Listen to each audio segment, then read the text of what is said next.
بسم اللہ الرحمن الرحیم۔ الحمدللہ۔ آج ہم آپ کے ساتھ ایک اہم حدیث شیئر کرنے جا رہے ہیں جو حرام کھانے کی سختی اور اس کے نقصان کو بیان کرتی ہے۔ حرام کھانے کے بارے میں 10 حدیثیں ہم آپ کے سامنے پیش کرنے جا رہے ہیں،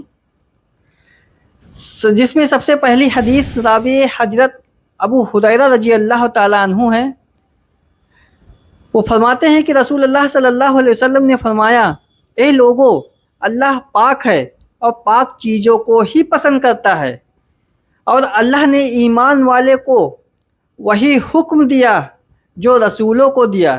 پھر ایک شخص لمبا سفر کرتا ہے، گندے کپڑے پہنے، بال بکھرے ہوئے، ہاتھ آسمان کی طرف اٹھاتا ہے اور کہتا ہے، اے میرے رب، اے میرے رب، لیکن اس کا کھانا حرام، پینا حرام، پہننا حرام اور حرام سے ہی پلا بڑھا ہے، تو اس کی دعا کیسے قبول ہوگی؟ صحیح مسلم حدیث نمبر 115۔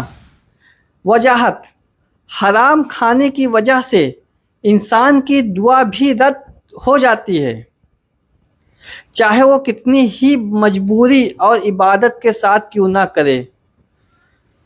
حدیث نمبر 2، راوی حضرت کعب ابن عجرہ رضی اللہ تعالیٰ عنہ سے روایت ہے کہ نبی کریم صلی اللہ علیہ وسلم نے فرمایا، اے کعب ابن عجرہ رضی اللہ تعالیٰ عنہ، جو جسم حرام سے پلا بڑھا ہو، جو جسم حرام سے پلا بڑھا ہو تو جہنم اس پر زیادہ حق رکھتی ہے۔ سنن ترمذی حدیث نمبر 614۔ مسند احمد حدیث نمبر 19285۔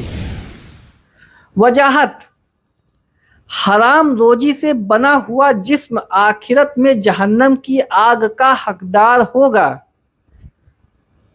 حدیث نمبر 3، راوی حضرت عبداللہ ابن عمر رضی اللہ تعالی عنہ، رسول اللہ صلی اللہ علیہ وسلم نے فرمایا، جو حرام چیز کھاتا ہے اس کی نماز 40 دن تک قبول نہیں ہوتی۔ مسند احمد حدیث نمبر 5791۔ وجاہت: حرام روزی انسان کی عبادت کو بے اثر کر دیتی ہے۔ حدیث نمبر 4، راوی حضرت ابو بکرہ رضی اللہ تعالی عنہ ہے کہ نبی کریم صلی اللہ علیہ وسلم نے فرمایا، جس جسم کو گوشت حرام سے پیدا ہوا اس پر جنت حرام کر دی جاتی ہے۔ المجم الکبیر للطبرانی 7742۔ وجاہت: اگر جسم حرام کمائی سے بنا ہے تو اس کے لیے جنت کا راستہ بند ہو جاتا ہے۔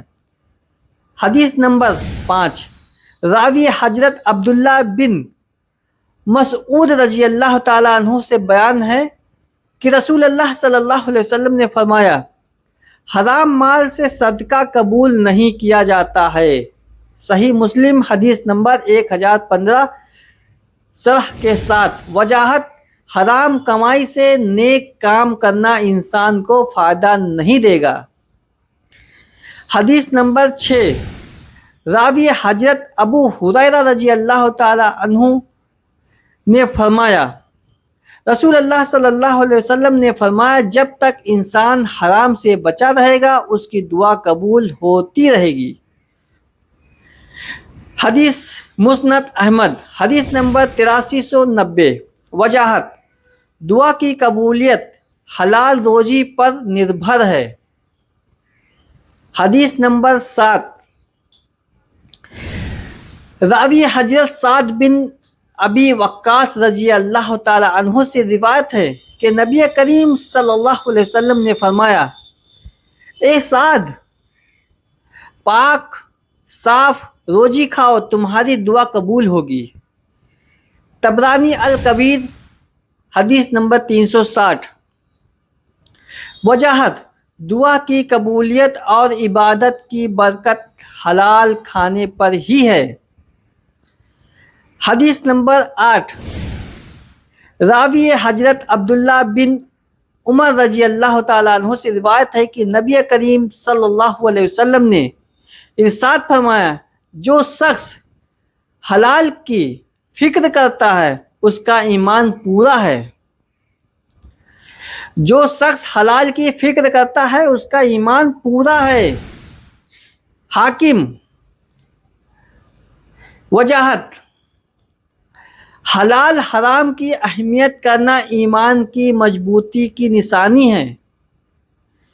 حدیث نمبر 9، راوی حضرت ابو ہریرہ رضی اللہ تعالیٰ عنہ سے روایت ہے کہ نبی کریم صلی اللہ علیہ وسلم نے فرمایا، قیامت کے دن انسان سے سب سے پہلے اس کی نماز اور اس کے بعد مال پوچھا جائے گا، اس نے کہاں سے کمایا اور کہاں خرچ کیا۔ سنن ترمذی، حدیث نمبر 2417۔ وجاہت: حلال حرام کی جانچ آخرت کا بڑا سوال ہے۔ حدیث نمبر 10، راوی حضرت انس بن مالک رضی اللہ تعالیٰ عنہ سے روایت ہے کہ نبی کریم صلی اللہ علیہ وسلم نے فرمایا، جو شخص حرام کھاتا ہے اس کی رگوں میں حرام دوڑتا ہے، پھر جنت اس کے لیے حلال نہیں۔ بہقی صحب الایمان، حدیث نمبر 5313۔ وجاہت: حرام کھانا صرف دعا اور عبادت کو روکتا ہی نہیں بلکہ جنت سے بھی محروم کر دیتا ہے۔